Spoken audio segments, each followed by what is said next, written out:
बहुत सारे मर्द हैं जो बहुत दारू पीते हैं, नशे करते हैं, एंड जब वो घर जाते हैं तो उनकी बीवियां ही सबसे ज़्यादा परेशान होती हैं, या माएँ या जो भी उनके परिवार वाले हैं, बहुत ज़्यादा परेशान होते हैं बिकॉज उन्हें उस चीज़ की लत लग गई है। तो मतलब उन्हें लगता है कि उनको अगर सोना चांदी दे दो तो बस वो खुश रहेंगी और मैं जाके शराब पीऊंगा। बट ऐसा होता नहीं है, बिकॉज आफ्टर ऑल तो एज एन औरत मैं भी बोल सकती हूँ कि बिल्कुल मुझे खुशी नहीं होगी अगर मेरा हस्बैंड भी ऐसा होता, राइट? तो अगर ऐसी औरतें हैं और ऐसे मर्द हैं जो इतना शराब पीते हैं, और अगर उनकी शराब छुड़वा हम सकते हैं without any side effects, because जब भी कोई शराब छोड़ता है, एटलीस्ट मैंने यही सुना है कि जब भी कोई शराब छोड़ता है या कोई नशा छोड़ता है तो उसके साइड इफेक्ट्स होते हैं, बिकॉज उन्हें उस चीज़ की इतनी आदत होती है कि जैसे ही वो छूटती है तो ऑटोमेटिकली आपकी बॉडी रिएक्ट करती है। तो ऐसा कुछ है जो जिससे वो छूट जाए, धीरे धीरे ही सही पर छूट जाए।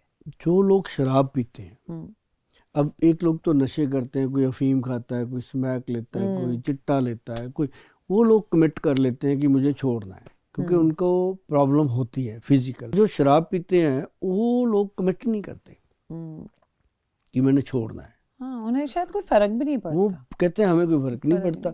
लेकिन जो लोग दिन में पीने लगते हैं, सुबह पीने लगते हैं, रात को पीने लगते हैं, या बहुत रात को पीते हैं, बहुत ज़्यादा पीते हैं और पी के गाली गलौज करते हैं, या पी के सो जाते हैं, वो परिवार से कोई लेना नहीं देना नहीं। अब हर वाइफ चाहती है कि मेरे हस्बैंड मेरे साथ 2 मिनट बात करें, मैं उनको अपनी बात कहूँ, बच्चों के लिए बात करें।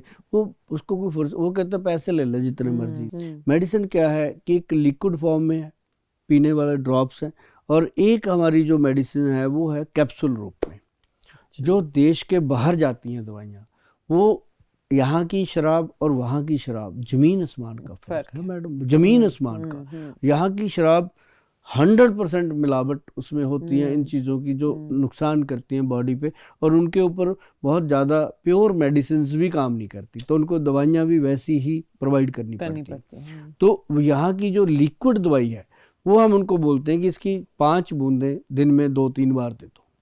अच्छा, किसी भी चीज़ में डाल दो, दूध, दही, लस्सी, दाल, सब्जी, चाय, कोल्ड ड्रिंक, कॉफ़ी, किसी भी चीज़ में, चाहे रोटी के अंदर, पेड़े के अंदर 10 बूंदे डालो, उसका चपाती को पका के, क्योंकि कई लोग ऑफिस जाते हैं, वो शाम को 5 बजे दारू पी के घर आते हैं, तो उनका इलाज है कि वो दोपहर को तो टिफ़िन खोलते हैं, खाना खाते हैं, तो ऊपर की एक रोटी छोड़ के दूसरी रोटी पे लगा दो। कईयों को आदत होती है पहली रोटी कुत्ते को निकाल देते हैं या किसी को दे देते हैं, तो दूसरी चपाती में, वो ऐसे करके भी इसका सल्यूशन होता है। तो इसका नुकसान कोई नहीं है। जैसे महिलाओं को कई बार वो उसको डाउट होता है कि अब शराब पीने में मन क्यों नहीं लग रहा, तो उसको लगता है ये कुछ दे तो नहीं, तो उसके सामने बैठ के खा लो सब्जी, जो वो खा रहा है आप भी खा लो, कोई फ़र्क नहीं पड़ने, कोई नुकसान नहीं, क्योंकि ये हार्ट और ब्रेन को एक्टिव करती है। अच्छा। और शराब के साइड इफ़ेक्ट बहुत है। एक बहुत बड़ा साइड इफ़ेक्ट है जो बहुत सारे लोग नहीं जानते। आप देखा होगा कि आज से सदियों पहले जब कोई लड़की प्रेग्नेंट होती थी अपने ससुराल में, तो उसको मायके भेज दिया जाता था बच्चे के लिए, 3-4 महीने पहले या बहुत समय पहले ही भेज देते थे, क्योंकि जो बुजुर्ग होते हैं घर के, उनको पता होता है कि जो संतान इसने पैदा करनी है वो हमारे खानदान का वारिस है ना, तो उन्होंने उसके लिए उसको सेव करना है। क्योंकि आदमी ने शराब पी करके दोनों ने एक ही बेडरूम में लेटना है। आज का जो टाइम है उसकी बात कर रहा हूँ, पहले तो लोग बाहर ही सोते थे मंजे लगा के, कोई इतनी बड़ी बात, अब मंजे नहीं रहे, अब बेड लग गए, तो अंदर कमरा बंद, एसी चल रहा है। अब वो भी चीज़ें ख़त्म हो गई कि खुले कमरे होते थे, हवा बाहर के अंदर निकलती थी। अब वो शराब पी के जो लेट रहा है, अब बीवी है प्रेग्नेंट, तो उसके पास वो लेट रहा है, तो उसके जो अंदर की रेज होती हैं वो बाहर निकल के वातावरण में, और उस बीवी के नाक के माध्यम से उस मासूम बच्चे के ऊपर क्या इफ़ेक्ट होता है आप समझ सकते हो? कि जैसे एक गुलाब के फूल के ऊपर तेज़ाब डाल दिया जाए उस बच्चे को। अब बच्चा जब पैदा होता है तो क्या होता है, हॉस्पिटल में पड़ा है, क्या हो गया, जॉन्डिस। बच्चा कौन सा भाई दारू पीता था, उसको पी लिया हो गया, पैदा होते ही उसको आईसीयू में रख लिया, है ना। तो ये इफ़ेक्ट आते हैं इन चीज़ों के। तो ऐसे ही कई महिलाएं हैं जो खुद भी ऐसे काम करती हैं, उनको भी ये प्रॉब्लम आती है। तो ये जो शराब का इतना बड़ा साइड इफ़ेक्ट है, ये बहुत सारे लोगों को नहीं पता, और जो दिन में पीने लग जाते हैं या दिन रात पीते हैं, पी के गाली गलौज करते हैं या बोलने लग हाँ, जाते या aggressive हो जाते हाँ हैं। या पास्ट की मेमोरी लेकर के सामने आते हैं, तुमने मुझे ऐसे कहा था, ऐसे किया था, तेरे बाप ने मुझे ऐसे कहा, तेरे भाई ने मुझे, वो सारी चीजें। उसमें क्या होता है कि ब्रेन के अंदर एक हार्मोन होता है मैडम, सेरोटोनिन हार्मोन, वो जब शराब पीने से वो वीक होता है। अब लीवर तो खराब होना ही होना है, वो तो अमिताभ बच्चन जी ने बहुत पहले बता दिया था कि दारू पीने से लीवर खराब होता है। डॉक्टरों के बताने से नहीं माना लोगों ने, अमिताभ जी के बोलने पे माना था। तो मतलब वो सत्ते पे सत्ता फिल्म में बोला था हमने। तो मतलब कहने का कि ये जो ब्रेन का हार्मोन है वो हमने बोला है, बहुत सारे वीडियो में मैंने बोला, लोगों को पता भी चला कि इसको गूगल सर्च करो, सेरोटोनिन हार्मोन, इसके बारे में आपको पता चलेगा कि आपकी पूरी बॉडी का अगर कोई ड्राइवर है, आपको चलाने वाली कोई चीज़ है, तो ब्रेन के हार्मोन्स हैं, है ना। तो उसको ये शराब जो है वो मतलब पी पी के उसको डेली डैमेज करती है। इंसान जब सुबह सो के उठता है उस समय तो कहता है आज नहीं पीनी, हाँ, हमेशा कहता है ना जी, आज नहीं पीऊंगा, बीवी की कसम खाएगा, बच्चे के सर पे हाथ रख देगा, गुरुद्वारे जाएगा, मंदिर जाएगा, कहीं भी जाके वो कहेगा मेरे को कहीं ले जाओ, मैं नहीं पीऊंगा। तो लेकिन जैसे ही उसका दिन शुरू होता है, थोड़ा थोड़ा दही खा लिया, रोटी खा ली, परोठा खा लिया, थोड़ा गुड फील होने लगता है, फिर उसको शाम को 4-5 बजे वो हार्मोन तंग करता है कि अब ला मेरी भी खुराक। तो वो कहता है चल कोई नहीं, आज एक ही पैग लगाते हैं, कल तो 10-12 हो गए थे, आज एक ही लगाएंगे।